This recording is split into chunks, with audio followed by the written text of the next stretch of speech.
এবার ছায়া মন্ত্রিসভা গঠন করল প্রধান বিরোধী দল জামায়াতে ইসলামী। দ্রুতই এটি প্রকাশ করা হবে বলে জানিয়েছেন দলটির আমির ডাক্তার শফিকুর রহমান।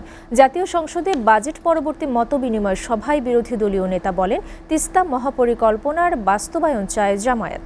দেশের অভ্যন্তরীণ বিষয়ে কেউ হস্তক্ষেপ করবে না বলেও আশা প্রকাশ করেন ডাক্তার শফিকুর রহমান। নুরুদ্দিন খানের প্রতিবেদনে দেখুন বিস্তারিত। জাতীয় সংসদের এলডি হলে সাংবাদিকদের সাথে বাজেট পরবর্তী মতবিনিময় সভার আয়োজন করে জামায়াতে ইসলামী।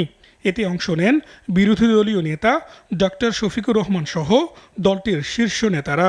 আশা করছি যেভাবেই হোক বাজেট আয়োজনে গণভোটের রায় না মানার কারণেই রাজনীতিতে সংকট তৈরি হয়েছে বলে মন্তব্য করেন ডক্টর শফিকুর রহমান। আমরা জাতির সামনে অঙ্গীকার করেছি যে গণভোটের রায় যেদিকে যাবে এটা আমরা সবাই মানব।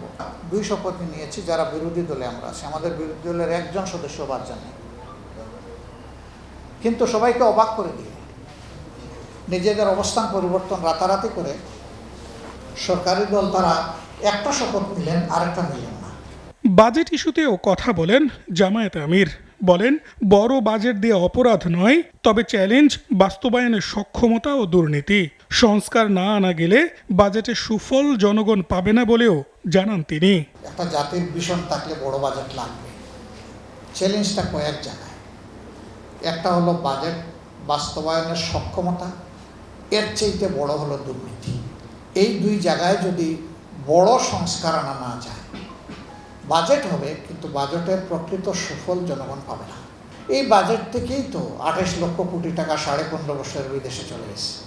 ছায়া মন্ত্রিসভা গঠন করার কথা জানিয়ে জামায়াত আমির বলেন, তিস্তা মহাপরিকল্পনা বাস্তবায়ন চায় দলটি। এতে কেউ হস্তক্ষেপ করবে না বলেও আশা প্রকাশ করেন তিনি।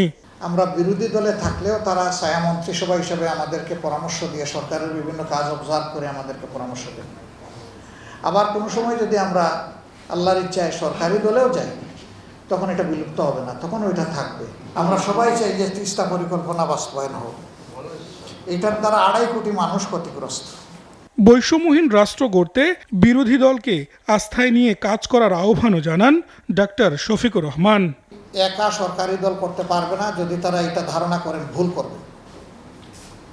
এখানে অবশ্যই বিরোধী দলকে আস্থায় নিয়ে একসাথে কাজ করতে হবে। নুরুদ্দিন খান, এসএটিভি, ঢাকা।